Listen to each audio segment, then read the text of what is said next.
Ada bajak laut, ada robot, ada hiu, ada vampir, monster, hantu, tentara, dan masih banyak lagi. So, gimana caranya untuk dapetin uang?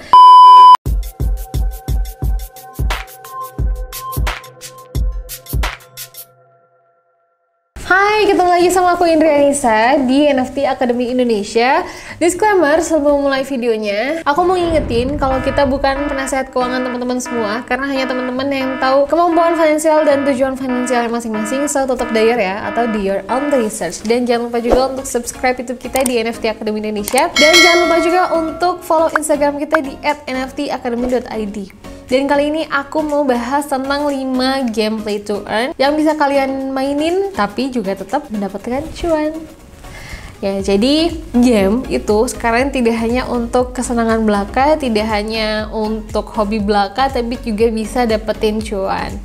Game yang seperti apa? Dan ini aku ada contoh game namanya tuh Splinterlands. Jadi Splinterlands ini adalah game penghasil uang selain Axie Infinity berbasis kartu. Pemain di Splinterlands ini dapat mengkoleksi atau memperjualbelikan si kartunya tersebut. Jadi teman-teman, di game ini akan ada kartu dengan berbagai macam karakter. Ada bajak laut, ada robot, ada hiu, ada vampir, monster, hantu, tentara, dan masih banyak lagi. So, gimana caranya untuk dapetin? Ada 2 cara untuk dapetin uang. Pemain itu bisa membayar sebesar $10 untuk bisa membeli banyak kartu sehingga si karakternya itu lengkap ya. Dan juga bisa menaikkan level dari karakter yang dia punya, atau juga bisa dengan cara player versus player atau PvP ya. Jadi ketika teman-teman memenangkan sebuah kompetisi, teman-teman juga akan mendapatkan kartu sebagai hadiahnya, hadiah untuk pemenangnya. Jadi ada 2 cara untuk mendapatkan uang di game Splinterlands ini. Taylor Carmichael, dia membagikan pengalamannya selama memainkan game Splinterlands ini. Kabarnya Taylor ini dia memulai memainkan game Splinterlands ini tanpa uang sedikit pun atau mencoba memainkannya secara gratis. Lalu ia mulai membayar sebesar $10 untuk mengakses koleksi kartu monster yang lebih lengkap. Alhasil setelah 2 tahun bermain, aset kriptonya menambah menjadi $17.000 atau sekitar 200 jutaan rupiah. And games number 2 ada Gods Unchained. Nih contohnya. Nah, Gods Unchained ini adalah games pertukaran kartu dengan menambahkan elemen NFT di dalamnya. Sebenarnya games Gods Unchained ini hampir sama konsepnya dengan Splinterlands. Dan Gods Unchained ini dianggap sebagai games terbaik untuk dimainkan di tahun 2021.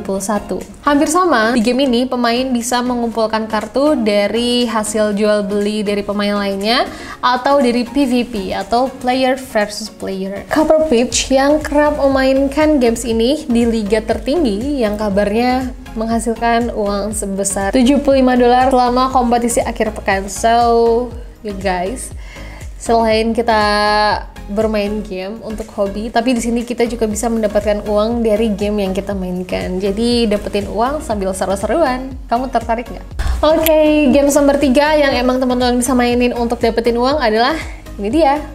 Alien Worlds. Alien Worlds ini termasuk dalam kategori games terpopuler, games NFT terpopuler di tahun 2021. Dan bagaimana cara memainkannya? Cara memainkan Alien Worlds adalah cukup dengan cara bertempur, menambang, menjalankan misi, atau berpartisipasi dalam pemilihan mingguan Dewan Planet. Wow, ternyata bukan Dewan di Indonesia aja yang dipilih, tapi juga Dewan di Alien Worlds juga dipilih ya.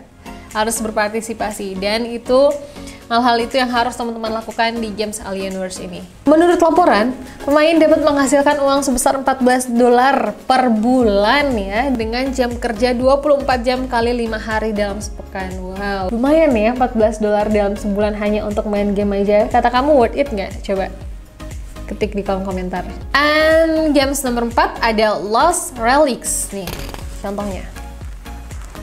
Nah, games Lost Relic ini berbeda dari game-game sebelumnya. Kalau game sebelumnya ada yang mainkan kartu, kumpulin kartu ya. Ada juga yang emang dia menambang, terus juga katanya ikut memilih dewan alien gitu ya. Tapi kalau Lost Relics ini Tugas kita adalah mencari atau mengumpulkan barang yang langka untuk dijual. Alat pembayaran yang digunakan dalam game ini adalah token ENG. Untuk mendapatkannya, tentunya pemain harus melawan monster, menyelesaikan misi, atau melakukan sebuah penjelajahan. Griffin Davis dari Tech Times mengatakan bahwa Lost Relics adalah games NFT yang bisa menghasilkan uang sampai $17 per jam atau lebih dari $100 per hari. Wow, ini kayaknya lebih worth it daripada yang sebelumnya ya. Tapi ya, belum tuh kayaknya kesusahan dari bermain game ini tuh tingkatnya susah banget gitu. Jadi teman-teman bisa cobain berbagai macam yang aku rekomendasikan.